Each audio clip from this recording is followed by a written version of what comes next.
And President Trump in Iowa pushing his economic message ahead of the 2026 midterms.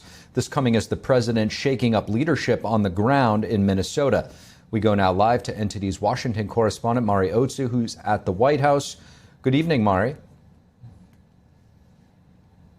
Steve, good evening. That's right. President Trump tonight is in Des Moines, Iowa, visiting local businesses there, talking to local lawmakers and giving a speech touting his economic agenda. And his chief of staff, Susie Wiles, says that he'll be hitting the road every week, one U.S. city per week, up until those midterm elections. President Trump tonight urging voters to get out and vote for those midterms, saying the GOP needs to win. And this is coming as the White House is touting that President Trump is delivering the largest tax refund season in U.S. history. Here's the president tonight. Watch.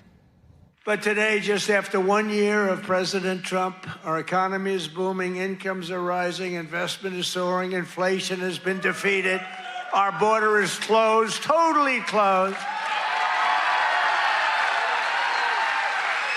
And America is respected all over the world like they've never been respected. Now, I hope we win that Supreme Court case. You know, we have people that are China-oriented.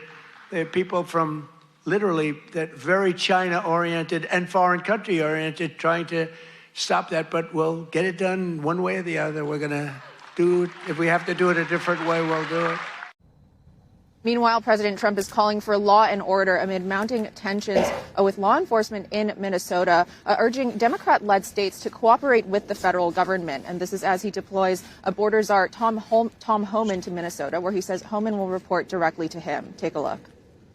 Tom, I've noticed, as tough as he is, he gets along very good with governors and mayors. We're going to de-escalate a little bit. I don't think it's a pullback. It's a little bit of a change. Even Minnesota, their crime is down. And you know why it's down? Because of what we did.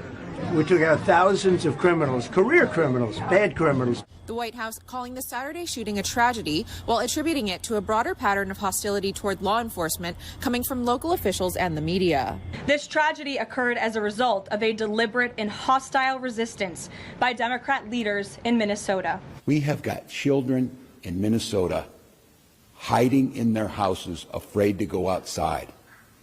Many of us grew up reading that story of Anne Frank.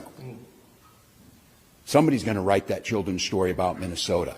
This rhetoric against ICE, comparing them to Nazi Gestapo, Donald Trump's police force, is despicable, it is shameful, and it is precisely what has led to the escalation of tensions in Minneapolis and in other places across the country. While President Trump says he's watching the ongoing investigations, FBI Director Kash Patel says they have found groups funding the Minnesota protests. These are paid insurrectionists. These are paid agitators. These people aren't normal, like, oh, gee, that, you know, they're incensed about anything. How do you get incensed when you go into a state and you're taking criminals out? You're taking monsters out.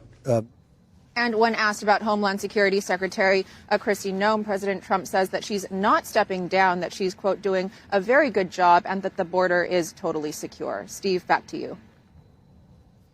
Mari Otsu, live from the White House. Thank you, Mari.